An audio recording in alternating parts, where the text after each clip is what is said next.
What is going on YouTube? This is Kai. We're back with another video. So after like a month after the new booster came out, if you don't know what the booster's name is called Alliance Insight, which is the support for the Administers, new archive for the Regenesis, etc. A lot of the supports, a lot of new stuff coming out during that boosters, and of course the quarter century art collection pack just released.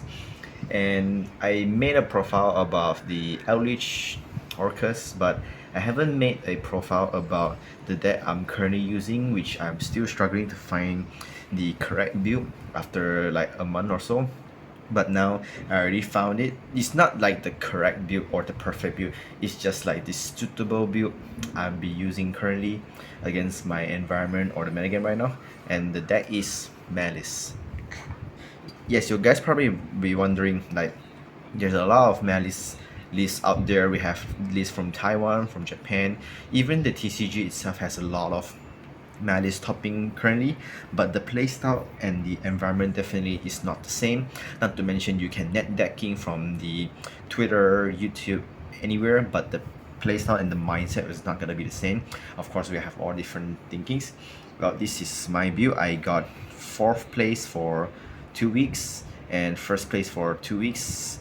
Each are different builds, different setups, different mindset, and different side decks definitely. So this is the one I'm comfortable with, so I'm gonna showcase the deck real quick. So we're just gonna start out with the simple ones with the 3 Dormouse, 3 Rabbit, and 2 Cheshire Cats. I believe this ratio is correct. Is that because you wanted to see as many Malice as possible. I wanted to play 3 the Cheshire Cat, but I just don't have the slot. If I do, it'll be 41 cards, but I'm playing a 40. I try to minimize the numbers as possible because the fact that you only have these few numbers of Malice monsters, so you want to cut down the numbers to easier to see them without relying on Cyanide minings, because if you play with the shifters, you want to benefit the environments, you can't play mining because you can't send cards to the grave, and also more chance to seeing them better than you just seeing those like support cards that can be hand traps. So this is the number I would play. And the new additional is the March Hare. This card is really good. It's like the Tier Elements Kashtira, the level 7 red fish, what we call it, but it's just during the main phase, and not you can't banish from the field, so you can't dodge Vader, dodge Imperm, you can't do that. And the reason why this card is good is during either player's turn, so during your opponent's, if your opponent go first, they set out a few things, and then during his turn you can use his effects to banish whichever, to call them out, and then if they can't clear, you have 2 monsters for free, and if you banish like White Rabbits, you have the trap set at the back row for free as well, and you can use it during the end phase to summon. You can bait Ash, or it's gonna summon during your next turn, so you won't have to banish your Malice monsters. I only play 2 because I don't like to see that many same name of Malice in the hand. You rather see something else, so that's why I play the mixed up numbers. Only 11 Malice, not 11, sorry, just 10 Malice is more than enough in my opinions. And speaking of extenders, this is the best one I have so far. It is the Bestials. I saw a lot of the Japan's and Taiwan's lists, and also some of the similar lists in the locals. They don't play that much Bestials, or they don't play the Bestials at all, because like they will be thinking like, because you're gonna get Lancia anyway, so having Bestials is not gonna help you that much since you can't trigger them under Lancias. Even during your opponent's turn, you may be like not that optimal, but in my opinion is that even during the mirror match or against the Rizos, Orcus as well, these cards not just hand traps, they are extenders, extra bodies, and also extra interruptions if you have the Baldrakes. With the Baldrakes in field, you can it says tribute light and dark to banish opponent's fusion, synchros, axes, rituals, etc.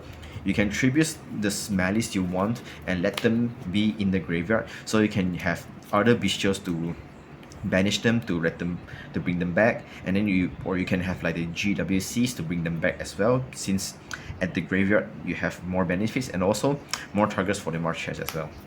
And I play 4 different names if it was the different list like the TCGs, I would play more of this than Druid Swarm, because Druid Swarm you need to wait to send to a graveyard, which is not that optimal opinion.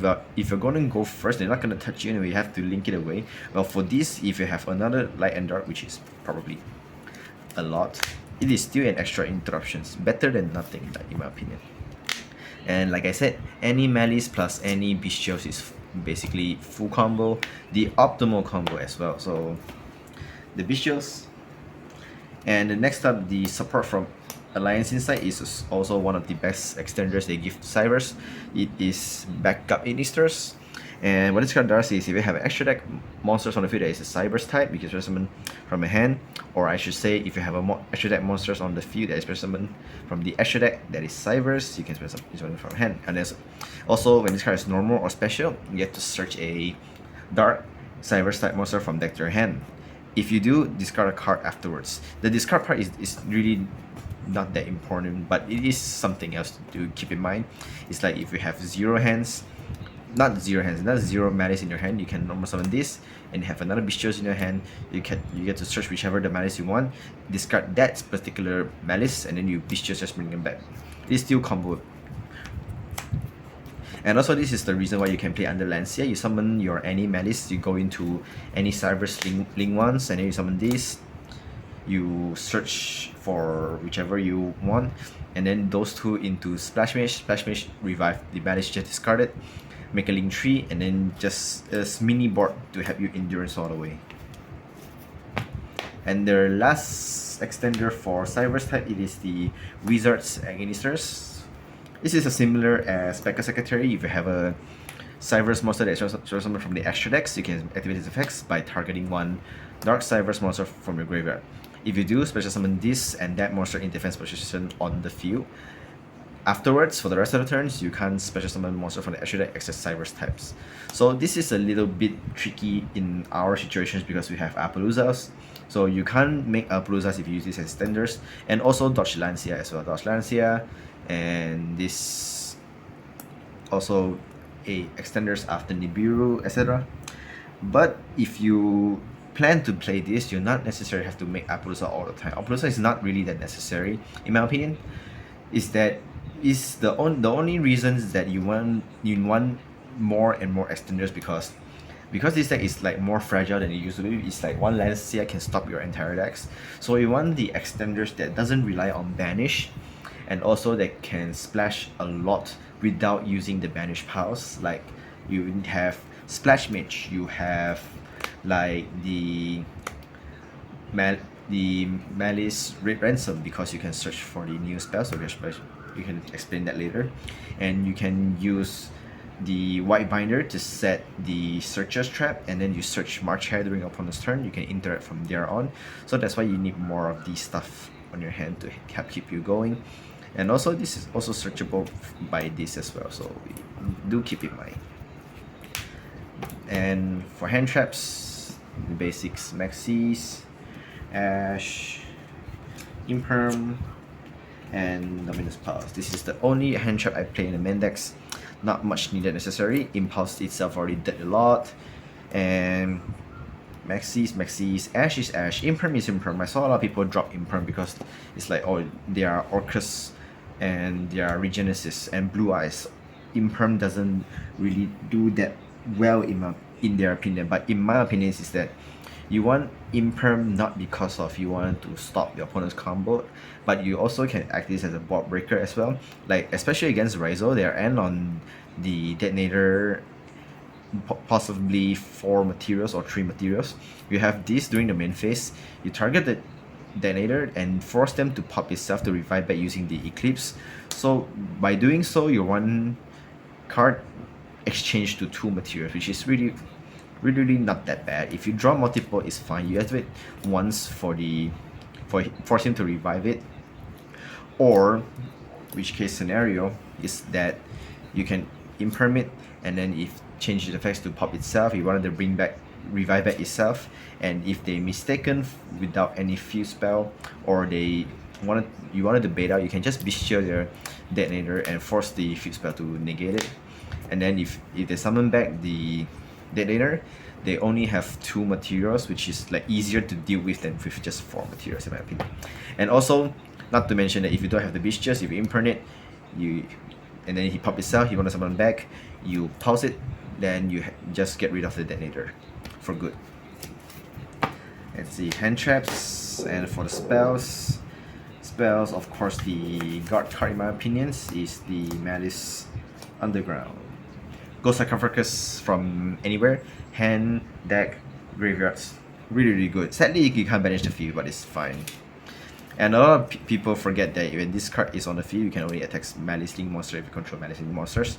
And I also did it once, the 3000 attacks. That is like really insane. What, I don't even know why I did it, but it just make it.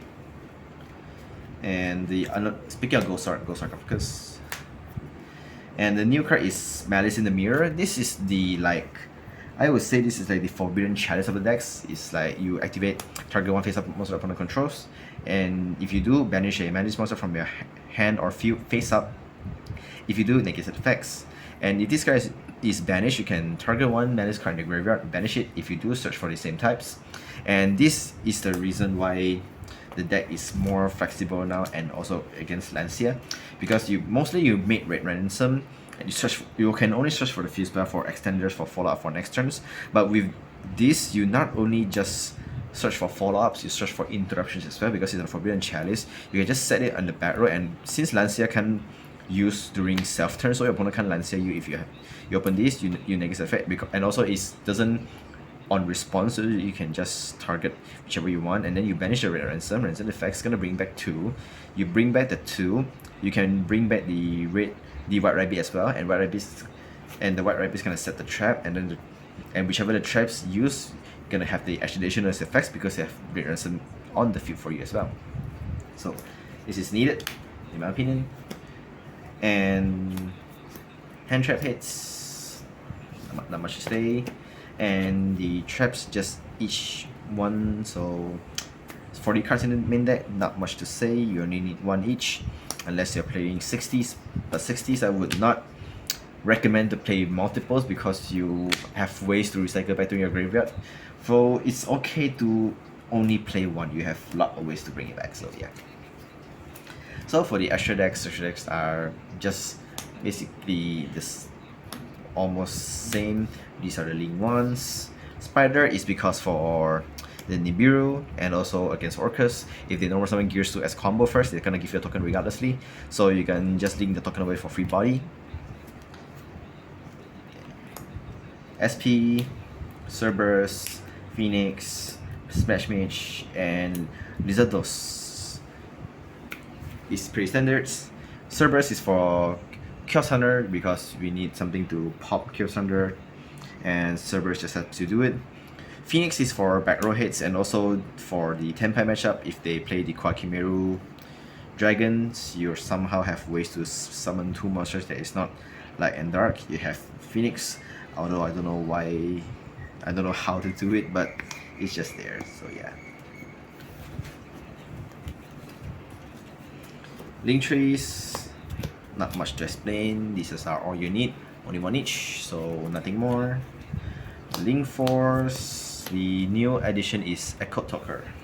So Occult Talker is, when this card is link summoned, you can special summon as much Cyberse link monster from the graveyard with 2300 attack points. So you make this as Ender now instead of Terahertz, because Terahertz takes up 2 slots from the extra decks, so this saves your slots. And also after this effect resolves, you can't summon anything anymore, but doesn't really matter since you're ending the turn anyway. And also, it's a funny fact about this is that whenever you go second, you wanted to make access code for push for game, because access code plus any Malice link monster is basically OTKs if you open Dormouse before. So a lot of times people like save their imperm or whatever going second, waiting for the access code. So after access code effects resolves, they imperm it, so you can't pop or push for damage anymore. So it doesn't really matter, because for now you have a bunch of extenders, tons of extenders. So you can, after you make this, if they like impermanent or negate it and it's still on the fuse, you can just link it away with any of the extenders to climb your way into the Occult Talkers, because Occult Talker says you can summon any number of Cyberse link monster from the graveyard that is 2300 attack points. So you have the red ransom and white mana in the graveyard and access code that is just linked away. So you make this, you can effects, you can just bring them back like this. Each is also 8000 because this gains 500 for each monster summon this way. So even your access code target doesn't have the attack gains, you still get to banish these as the cost for pop your opponent's field, break their boards, clear everything else, and then you just push for game with this. And even if you can't push for game, you can always keep the access code here. So if your opponent activates some things, you can use this effect to tribute whichever's off for the negations, and then during the next turn, your access code still get advantage, they can still get back. You can still get the plus over there. So I believe this is why a code is needed regardlessly, because you can't, if previously if your access code gets negated, gets interrupt, there's nothing more, you can't push for a game anymore because there's no reason for you to play 2 access code for this deck. So yeah.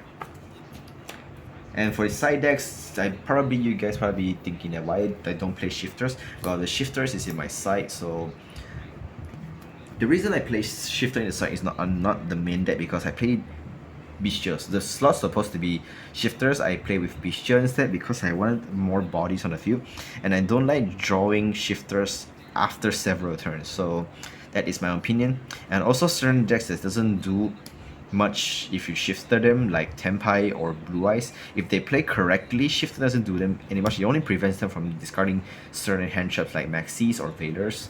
So in terms of usage, if I wanted to main deck shifters, I would take out 2 copies of the Bestials, because almost 80% of the decks when you play shifter, they need to rethink their choices, so which is kind of still in here in my opinion, otherwise I won't be setting it at all, but I'm still gonna put it here. And the mandatory side in my opinion is the Lancias for Mirror Match, Orcus, etc.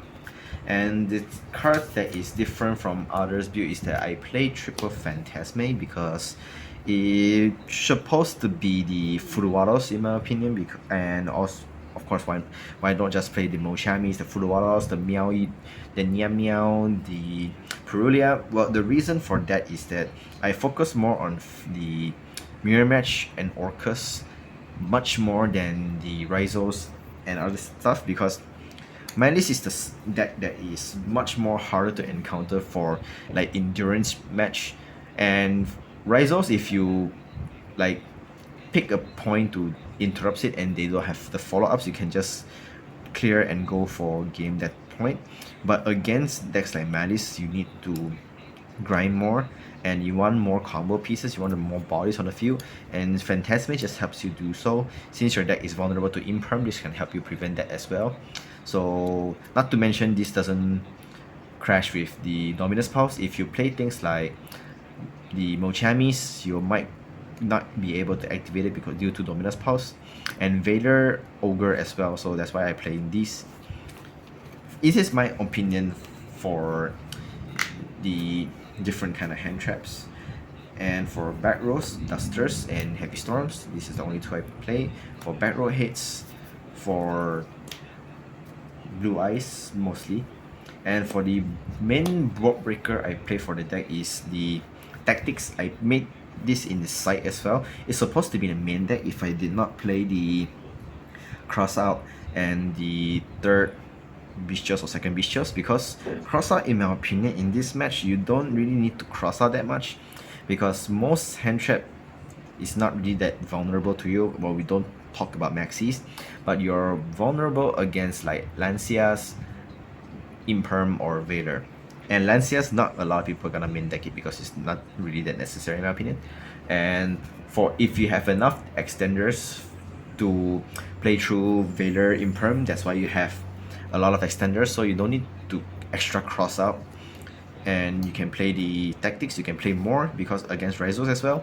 Once they pop, you get to this, you declare to take control of one of the monsters. If you decided to pop his own Rizos, you can take control of the dual driver, and then it's still an extra body, force your opponents to rethink and so on. Yeah. And also against Memento as well, they interact a lot during the main phase, so you have to use this. And against Mirror Match is even better because you take whichever one of their link monsters, you have free link ratings. So yeah. And the final cards in my side deck is for going first to triple Solemn Strike. A lot of people ask me why not Solemn Judgment. Well, the reason is very simple, because I take too much life points. Every turn I burn my life for game. Solemn just helps me quickly does that. And yes, you're gonna have problems when opponents activate Brock Breakers like Storms, Dusters, even Imash, etc. You might need Solemn Judgment, but instead of facing those, I'd rather use this to facing the monster effects that is not used during summon. Like you have the Mementos that the monster effects is triggered without summoning, and you have Malice. If you Solemn Judgment their normal summon, if they have Bestials or March Hare, this kind of extends. For Rizal, you Solemn Judgment their normal summon, they have level 4 in the graveyard, they have ways to summon again if they're not using like the X Rizals. And other examples is like Mermio Atlanteans. They don't necessarily need to normal summon, they can just Abyss Tears all the way. So I would prefer having this. So yeah. Right, that's it for my profile. Hope you all enjoy it, and if this probably I'm gonna be like playing till for a very long time, because I don't want to change deck for something else after I put so much efforts in this. If like I wanted to test another deck that's caught my attention, I will be playing that as well. So for now, the locals, I'm gonna be playing this. So if you guys have any suggestions, comments, and also like ideas, you probably can let me know during the other comments below. So we'll see you guys next time.